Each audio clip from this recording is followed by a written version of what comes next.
दोस्तों नमस्कार, मैं हूं आलोक पाठक और आप देख रहे हैं खबर दस्तक।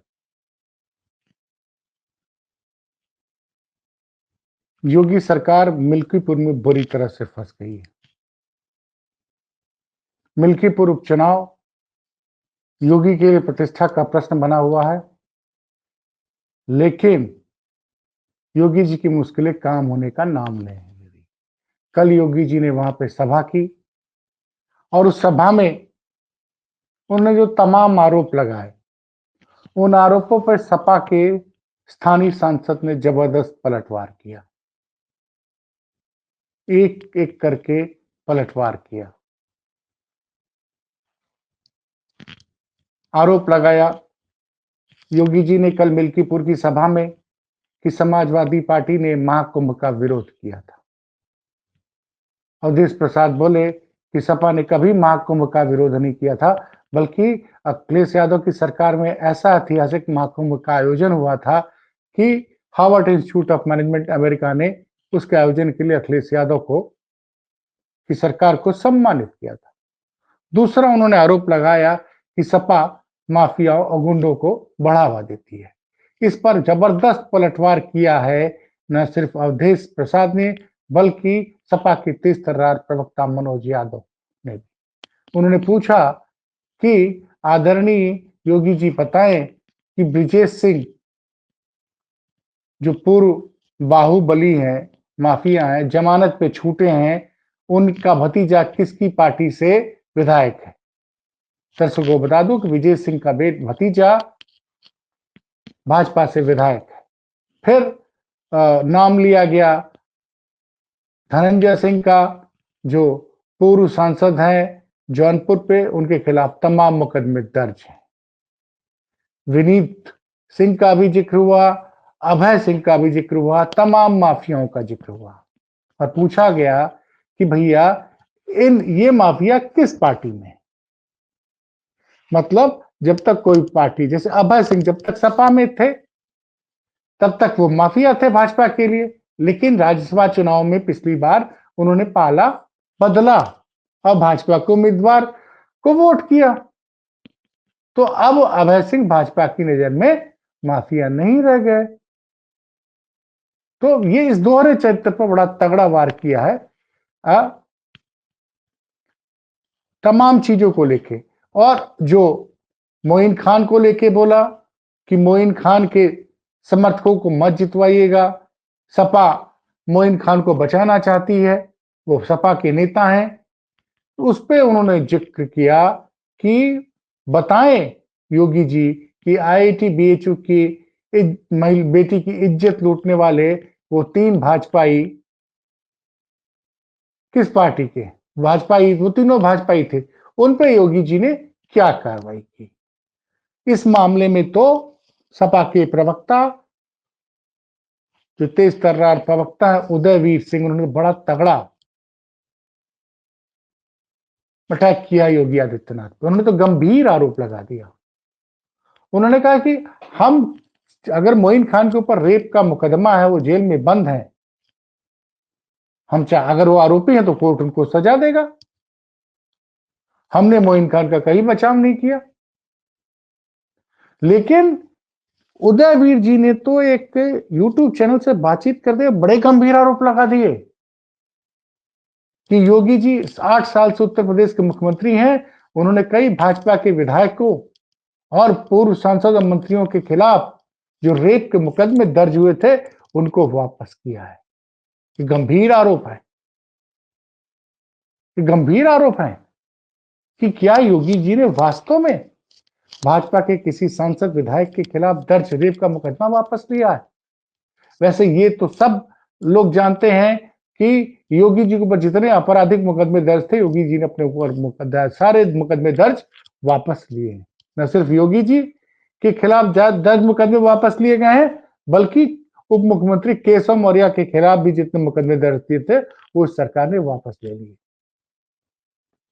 तो गंभीर आरोप था कि कानून व्यवस्था पर और महिलाओं के सम्मान के मामले में योगी जी पहले अपना गिरेबान झांक लें, उसके बाद वो बोलें। ये सब तो चल ही रहा था। इसी बीच कल से भाजपा के जितने सहयोगी दल है पिछड़े दल के, उनके अगर संभव होगा तो मैं आपको बयान भी सुनाऊंगा। संजय निषाद जी का एक बयान है, इसको आप सुनिए, क्या बोला है संजय निषाद जी ने मुलायम सिंह यादव पर। आदर्श के रूप में प्रयोग होना चाहिए। मुलायम सिंह यहाँ के एक नेता रहे हैं, पिछड़ों की आवाज रहे हैं, सत्ता में रहे हैं और एक स्थान कीर्तिमान स्थापित कराए पिछड़ों को, दलितों को, शोषितों को। और हम सब लोग उस संघर्ष के साथी रहे हैं कि जब वो अखाड़े पहलवान पैदा करते थे तो हम लोग उसी अखाड़े के लोग हैं जो आज के दिन में यहाँ पहचान बनी हुई है और समाज को अखाड़े में लाने का अवसर मिला। तो ये सब नहीं होनी चाहिए तस्वीरों को लेकर किसी को। सुना आपने क्या कह रहे हैं कि मुलायम सिंह यादव की वजह से हम सभी पिछड़ों को सम्मान मिला, हम उनके अखाड़े के पहलवान हैं जो आज पिछड़ों और दलित की लड़ाई लड़ रहे हैं, हमको सम्मान मिला। और पिछले कुछ दिनों से खामोश रहने वाले ओम प्रकाश राजभर ने भी मुलायम सिंह यादव को दलित और पिछड़ों का मसीहा बताया और बोला कि महंत राजू दास ने को माफी मांगनी चाहिए। जरा आप राजभर जी का भी बयान सुनिए। क्योंकि माननीय मुलायम सिंह जी एक नेता थे, 4 बार सीएम थे, रक्षा मंत्री थे और बड़े नेता थे, पिछड़ों के नेता थे। और मुलायम सिंह जी की वजह से आज लोगों में पिछड़े वर्ग में एक जागृति पैदा हुई। ऐसा उनके विषय में अगर कोई कुछ कह रहा है तो भाई हम उसकी निंदा करते हैं। सुना आपने।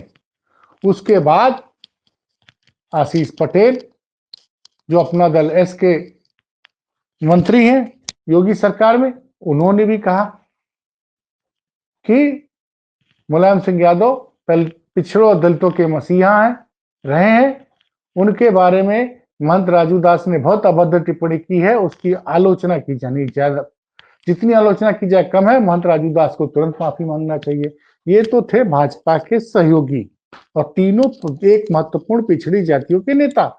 उसके बाद परेशानी तब बढ़ गई जब भारतीय जनता पार्टी के अपने मंत्री, अपने विधायक, वो भी प्रधानमंत्री वाराणसी के संसदीय क्षेत्र से शिवपुर विधानसभा के विधायक अनिल राजभर जी ने भी बोला कि मुलायम सिंह यादव पिछड़ों और दलितों के मसीहा थे। संत महंत राजू दास ने उनके बारे में अभद्र टिप्पणी ट्वीट करके उनका अपमान किया, इसके लिए वो माफी मांगे। एक तरफ तो ये चल रहा है, दूसरी तरफ प्रयागराज कुंभ में अब आकर्षण का जो विषय हो गया है, ज्यादातर जो श्रद्धालु दलित और पिछड़ों आ रहे हैं वो संगम में स्नान करने के पहले या बाद में मुलायम सिंह यादव के चिंतन शिविर में चले जा रहे हैं। मूर्ति में, वहां पे लगी मूर्ति का दर्शन कर रहे हैं, जिस मूर्ति के खिलाफ अपमानजनक शब्द ट्वीट किया था महंत राजू दास ने। और दूसरी तरफ समाजवादी पार्टी के युवा नेता संदीप यादव वहां श्रद्धालुओं को दूध पिला रहे हैं और उनके एक वीडियो को अखिलेश यादव जी ने ट्वीट किया है। वो सोचिए, लाखों लोग श्रद्धालु आए हुए हैं और वहां सबको गरम गरम दूध पिला रहे हैं। भंडारे में दूध चल रहा है, अद्भुत भंडारा है, हर जगह चर्चा हो रही है। और उनका वीडियो अखिलेश यादव जी ने ट्वीट कर दिया था कल मतलब माफ कीजिएगा, आज सुबह ही ट्वीट किया है, दुग्ध दान महादान। और इससे बड़ा संदेश गया है। भाई संदीप यादव से हमारी अभी थोड़ी देर पहले बात हुई है, अब तक लाखों लोग उनको देख चुके हैं, इनके इस ट्वीट को। आप भी देखिए इस ट्वीट को और समझिए कि कितना भारी पड़ गया है महंत राजू दास द्वारा की गई टिप्पणी, कितनी भारी पड़ रही है योगी सरकार को लगातार। और कुंभ में मैं बता रहा हूं ना, हर दलित पिछड़ा, अब बड़ी संख्या में युवा जा रहे हैं कुंभ में, अभी तक जो नहीं जा रहे थे कि हमको जाना है, नेताजी की मूर्ति के आगे प्रणाम करना है और संगम में स्नान करना है।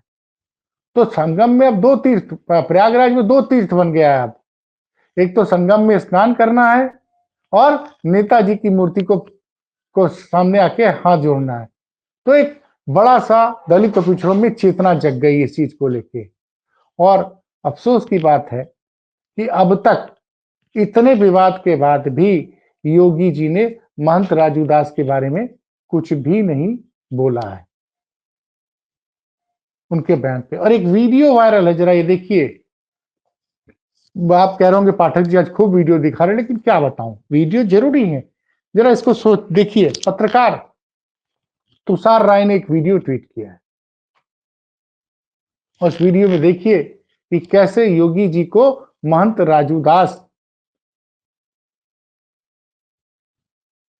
सम्मान साल पहना रहे हैं, सम्मान दे रहे हैं, और कितने मुस्कुराहट में लोग बात कर रहे हैं एक दूसरे से। वैसे आज वीडियो पहले देखिए, फिर बात करते हैं।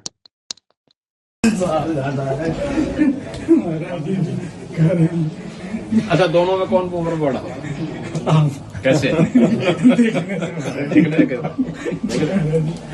जी साई जी को इनको ये देख लिया आपने, ये वीडियो देखा आपने। अभी तक मीडिया में चर्चा जरूर है, गोदी मीडिया कह रही है, लेकिन कहीं एफआईआर दर्ज जो हुई कि नहीं हुई किसी को पता नहीं है। सपा के कार्यकर्ताओं ने लगभग हर जिले में, हर थाने पे जाकर उनके खिलाफ एफआईआर दर्ज करने की एप्लीकेशन दी है, लेकिन अभी तक ये नहीं पता चला कि कितनी एफआईआर वास्तव में दर्ज हुई। लेकिन इसी बीच एक बड़ी खबर प्रधानमंत्री के संसदीय निर्वाचन क्षेत्र बनारस से आई। वहां पर डिस्ट्रिक्ट कोर्ट में राजू दास के खिलाफ एक मुकदमा दर्ज हो गया है कि उन्होंने नेताजी का अपमान किया है, और इस मामले की अगली सुनवाई 17 फरवरी को होगी। बड़ी बात यह है कि प्रधानमंत्री के संसदीय निर्वाचन क्षेत्र में सपा के कार्यकर्ता ने इस मामले में कोर्ट का रुख लिया और कोर्ट में मुकदमा दर्ज हो गया है। अभी तक और जितने दिन तक योगी सरकार इस पे खामोश, योगी जी खामोश रहेंगे, या एफआईआर अगर हुई है तो सार्वजनिक क्यों नहीं की जा रही, ये भी सवाल है। वो कौन है जो महंत राजू दास को अब तक बचा रहा है? जितने दिन तक खामोश रहेगी सरकार, राजू दास से पुलिस को कार्रवाई करने दे, या तो राजू दास जैसा तमाम नेता कह रहे हैं, राजू दास आए मीडिया के सामने या वीडियो बयान देके नेताजी पर की हुई टिप्पणी पर को लेकर अगर माफी मांग लेते हैं, तब तो कुछ भाजपा को राहत मिल सकती है। नहीं तो मिल्कीपुर उपचुनाव में भाजपा की मुश्किलें लगातार बढ़ रही है,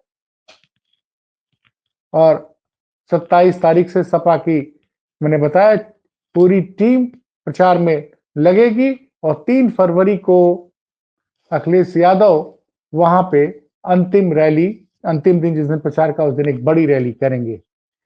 मुझे अब घोसी का उपचुनाव याद आ रहा है जो 2023 में हुआ था। उस उपचुनाव में भी भारतीय जनता पार्टी ने अपनी पूरी ताकत झोंक दी थी। मुख्यमंत्री खुद कई बार गए थे घोसी में प्रचार करने, 2 उप मुख्यमंत्री, 40 मंत्रियों की ड्यूटी लगाई थी। उसके बावजूद भी भारतीय जनता पार्टी उस विधानसभा उपचुनाव में 40,000 वोटों से हारी थी। तो मिल्कीपुर में स्थितियां अच्छी नहीं है।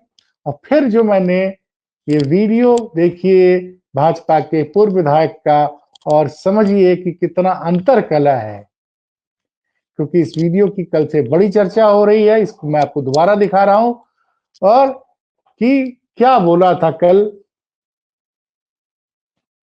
कि जो बोला है बाबा गोरखनाथ ने उस वीडियो में, उसकी लाइनें आप, ये चल रहा है, मैं आपको सुना रहा हूं।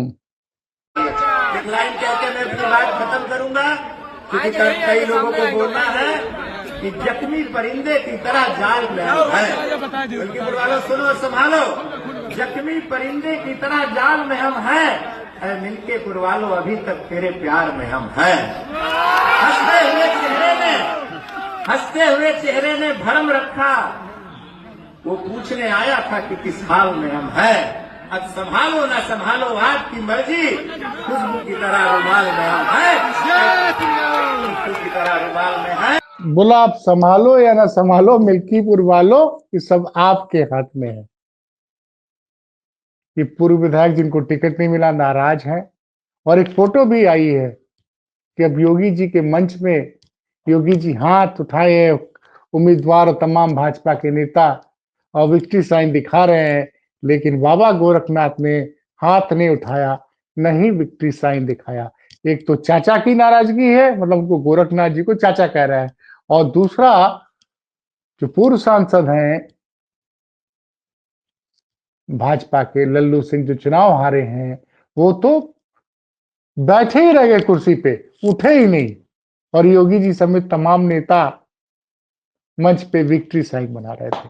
तो ये हाल है मिल्कीपुर का। भाजपा बुरी तरह से फंस गई है। नेताजी का अपमान एक बड़ा मुद्दा बन गया है पूरे प्रदेश में दलित और पिछड़ों के लिए। इसका सीधा असर मिल्कीपुर के चुनाव पे पड़ता हुआ दिख रहा है। जो भी नई खबर आएगी मिल्कीपुर का, क्योंकि पूरे देश में मिल्कीपुर की चर्चा हो रही, हम आपको लगातार इस चैनल पे देते रहेंगे। चैनल को देखते रहिए, सब्सक्राइब कीजिए, कोई कमी हो तो बताइएगा जरूर। धन्यवाद।